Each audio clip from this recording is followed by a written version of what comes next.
ఆకాశంలో సగం అవకాశాల్లో సగం అన్నీ ఒట్టి నినాదాలే. సగటు మహిళ నిర్వేదమిది. ఇల్లు చక్కబెట్టడం నుంచి అంతరిక్ష పరిశోధనల దాకా అన్నింటా ఆమె విజయకేతనం ఎగురవేస్తోంది. రాజకీయ సాధికారతలో మాత్రం ఆమె స్థానం అట్టడుగున ఉంది. కళ్ల ముందు కనిపిస్తున్న నిజమిది. అణచివేత, చిన్న చూపు, వెనకబాటుతనంలోకి బలవంతంగా నెట్టేయడం. ఎలా పిలుచుకుంటే ఏంటి కానీ దశాబ్దాల పాటు రాజకీయంగా ఆమె ఎదుర్కొంటున్న వివక్షకి కాలం చెల్లింది. చట్టసభల్లో 3వ వంతు స్థానాలు ఇకపై ఆమెవే. మహిళా రిజర్వేషన్ బిల్లు, నారీ శక్తి వందన్ రాజకీయ సాధికారతలో మగువకి గెలుపు దిశని చూపెట్టనుంది. నిజానికి 2023లోనే ఈ బిల్లుని పార్లమెంట్ ఆమోదించింది. అయితే మహిళా రిజర్వేషన్ల అమలును మరింత ముందుకు తీసుకురావడానికి ఇప్పుడు రంగం సిద్ధమైంది. దీనిపైనే ఇవాల్టి మ్యాగజైన్ స్టోరీ. భర్త ఇంట్లో ఇచ్చే డబ్బు ఇంటి అవసరాలకు సరిపోయేంత లేకపోవచ్చు, కానీ ఎలా మేనేజ్ చేయాలో ఇల్లాలుగా ఆమెకు తెలుసు. దీన్నే మేనేజ్మెంట్ స్కిల్ అంటారు. ఆయన గారు ఆఫీస్ పనికే అలసి సొలసిపోవచ్చు, ఆవిడకి మాత్రం ఆఫీస్లో ఇంట్లో రోజు 2 షిఫ్ట్లు హుషారుగా పనిచేయడం ఎలాగో తెలుసు. దీన్నే స్మార్ట్ వర్క్ అంటారు. కూరగాయల బేరంలో ఆమె చూపించే పిసినారితనం హఠాత్తుగా వచ్చి పడే పిల్లల పిక్నిక్ ఫీజు కోసం కంగారు పడకుండా చూస్తుంది.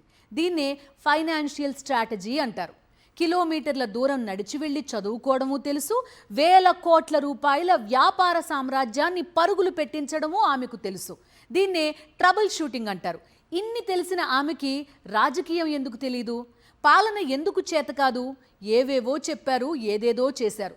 దశాబ్దాలుగా చూపిస్తూ వచ్చిన వివక్షకి ఇక తెరపడబోతోంది. రాజకీయాల్లో రేపటి రోజు ఆమెదే అంటోంది నారీ శక్తి వందన్. భారతదేశంలో మొదటి లోక్సభ ఎన్నికలు 1952లో జరిగాయి. ఆ ఎన్నికల్లో ఎంపీలుగా గెలిచిన మహిళల సంఖ్య కేవలం 24 మంది. మొత్తం ఎంపీల్లో మహిళలు కేవలం 5%. దాదాపు 70 ఏళ్లు గడిచిపోయాయి. 2024 లోక్సభ ఎన్నికల్లో గెలిచిన మహిళల సంఖ్య 74. మొత్తం ఎంపీల్లో మహిళలు 13.6% మాత్రమే. స్వాతంత్ర్యం వచ్చిన నాటికి ఇప్పటికీ దేశం అన్ని రంగాల్లోనూ ఊహించనంతగా అభివృద్ధి చెందింది. మహిళలు కూడా అన్ని రంగాల్లో తమ సత్తాని చాటుతున్నారు. ప్రతి రంగంలోనూ పురుషుడితో పోటీ పడుతున్నారు. నగరాలు, పట్టణాల్లో మాత్రమే కాదు, గ్రామాల్లోనూ చదువుకుంటున్న మహిళల సంఖ్య పెరుగుతోంది. కానీ రాజకీయ సాధికారతలో మాత్రం మహిళలు పెద్దగా సాధించిందేం లేదు. ఇప్పటికీ పురుష ఆధిక్యత అత్యంత స్పష్టంగా కనిపిస్తోంది. దశాబ్దాలుగా దేశ రాజకీయాల్లో మహిళల మీద వివిధ రూపాల్లో చూపిస్తూ వచ్చిన వివక్షకి ఇక మీదట తెరపడనుంది. మహిళా రిజర్వేషన్ల అమలు మరింత త్వరితగతిన చేయటానికి రంగం సిద్ధం చేసింది కేంద్ర ప్రభుత్వం.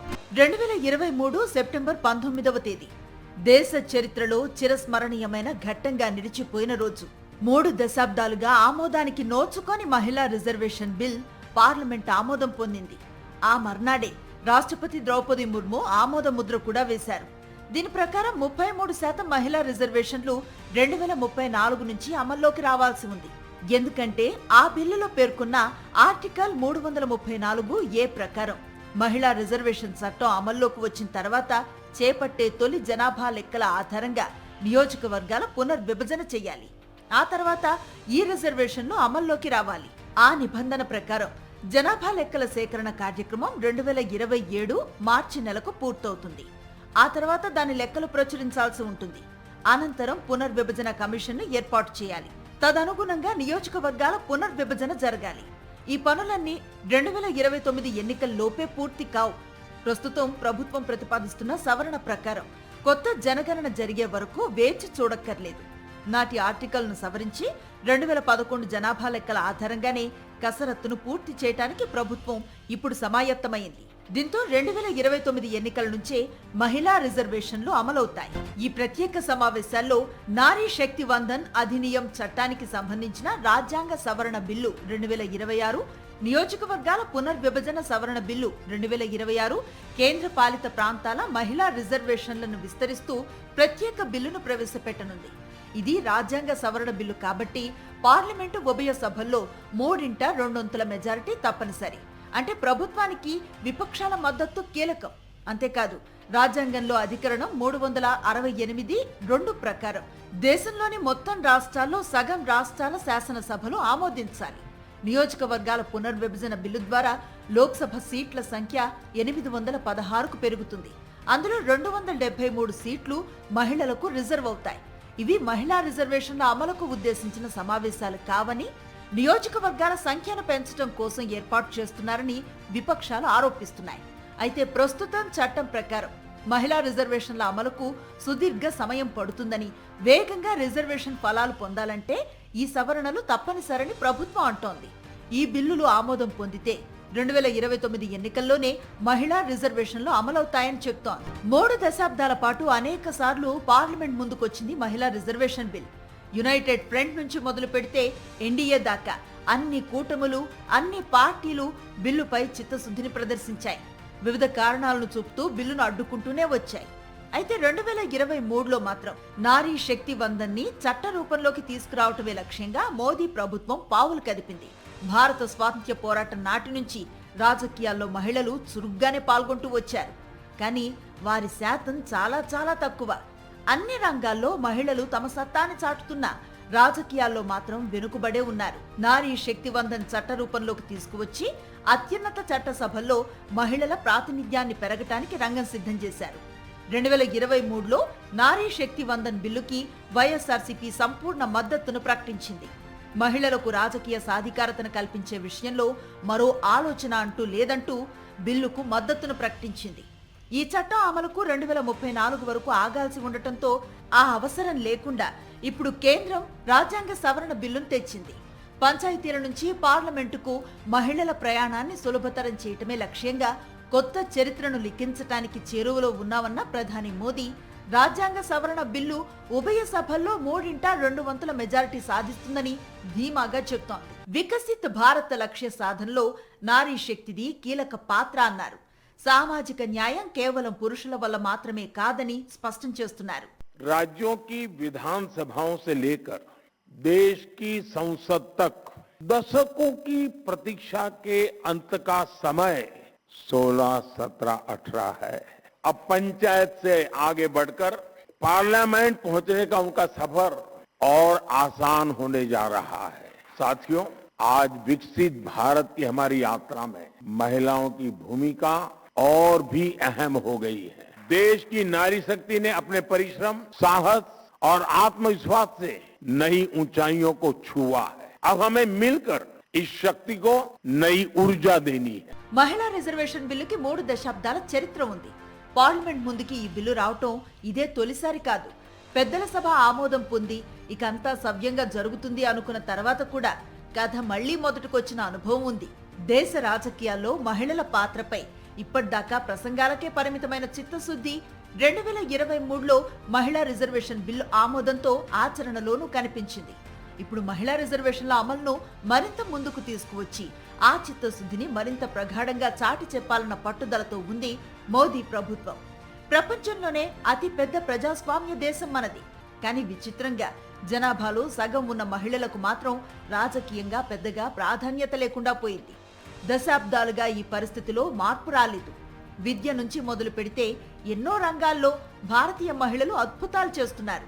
కానీ రాజకీయాలకు, అత్యున్నత చట్టసభల్లో గౌరవనీయమైన స్థాయిలో ప్రాతినిధ్యానికి మాత్రం దూరంగానే ఉన్నారు.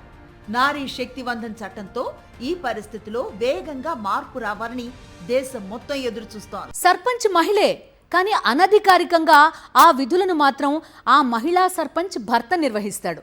కొన్ని చోట్ల కుమారుడు, ఇంకొన్ని చోట్ల తండ్రి. మొత్తం మీద మహిళా రిజర్వేషన్లు అమల్లో ఉన్న పురుషాధిక్యం స్థానిక సంస్థల రాజకీయాల్లో దేశం అంతా కనిపిస్తూనే ఉంటుంది. ఇప్పుడు లోక్సభకి, రాష్ట్రాల అసెంబ్లీలకు ఉద్దేశించి మహిళా రిజర్వేషన్లలోనూ ఇలాంటి పరిస్థితే తలెత్తితే 2023లో నారీ శక్తి వందన్ బిల్లు పాస్ కాకముందే ఈ ప్రశ్న బిగ్గరగా వినిపించడం మొదలైంది. ఇప్పుడు కూడా వినిపిస్తోంది. కొన్ని సమస్యలు ఉండొచ్చు, కొన్ని లోపాలు ఉండొచ్చు. వాటిని సరిచేసుకుంటూ వెళ్లాలే కానీ వాటిని బూచిగా చూపించి రాజకీయ సాధికారతకు ఆమెను దూరంగా పెట్టడం అన్యాయం కదా అన్న సమాధానం కూడా గట్టిగానే వినిపిస్తుంది.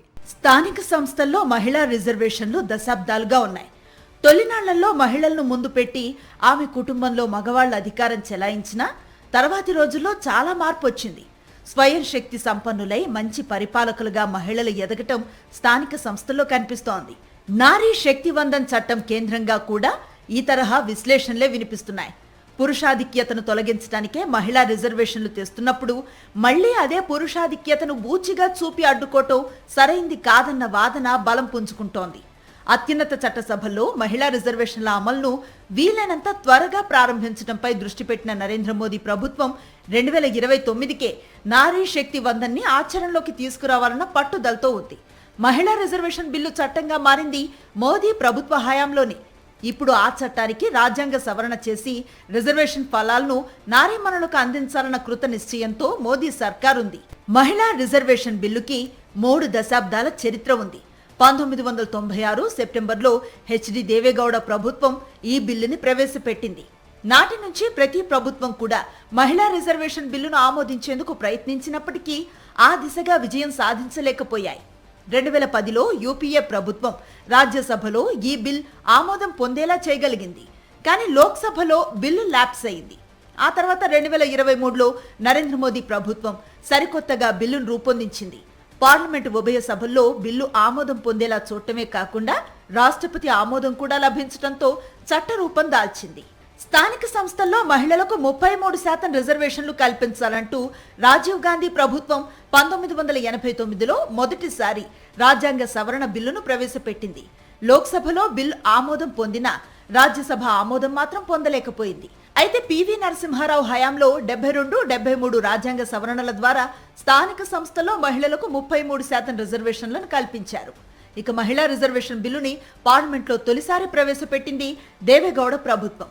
కానీ బిల్లును ఆమోదింప చేసుకోవటంలో విఫలమయ్యింది. 1997లో లోక్సభ ముందుకు ఈ బిల్లు వచ్చినప్పుడు అధికార కూటమిలోనే వ్యతిరేకత వ్యక్తమైంది. శరద్ యాదవ్ ఈ బిల్లును వ్యతిరేకిస్తూ పర్కతి మహిళయాన్ అంటూ చేసిన వ్యాఖ్యలు వివాదాస్పదంగా మారాయి. పట్టణ ప్రాంతాల్లో పొట్టి జుట్టు ఉన్న మహిళలు మాత్రమే ప్రయోజనం పొందుతారని, అలాంటి వారు గ్రామీణ మహిళలకు ఎలా ప్రాతినిధ్యం వహిస్తారని వివాదాస్పద వ్యాఖ్యలు చేశారు. 1998లో వాజ్పేయి నేతృత్వంలో ఎన్డీఏ ప్రభుత్వం రిజర్వేషన్ బిల్లును లోక్సభలో ప్రవేశపెట్టింది. అప్పుడు కూడా సభ ఆమోదం పొందలేకపోవటమే కాదు, బిల్లు ల్యాప్స్ కూడా అయ్యింది. ఇదే బిల్లును 1999, 2002, 2003లో ప్రవేశపెట్టినా ఎలాంటి ప్రయోజనం లేకపోయింది. ఆ తర్వాత బిల్లును 2008లో ప్రవేశపెట్టారు. రాజ్యసభ దీన్ని 2010లో ఆమోదించింది. అయితే ఎస్పీ, యూపీఏ భాగస్వామి ఆర్జేడీ, నాటి ఎన్డీఏ పార్ట్నర్ జేడీయూ దీన్ని వ్యతిరేకించడంతో బిల్లు లోక్సభలో ల్యాప్స్ అయింది. రిజర్వేషన్ కోటాలో సబ్ కోటా విషయంలో ఎస్పీ, ఆర్జేడీ, జేడీయూ అభ్యంతరం చెప్పాయి. కాగా బీజేపీ తన 2014, 2019 ఎన్నికల మేనిఫెస్టోలో మహిళల రిజర్వేషన్ పై హామీ ఇచ్చింది. 2023లో మహిళా రిజర్వేషన్ల బిల్లుని చట్టంగా చేయటంలో మోదీ ప్రభుత్వం విజయం సాధించింది.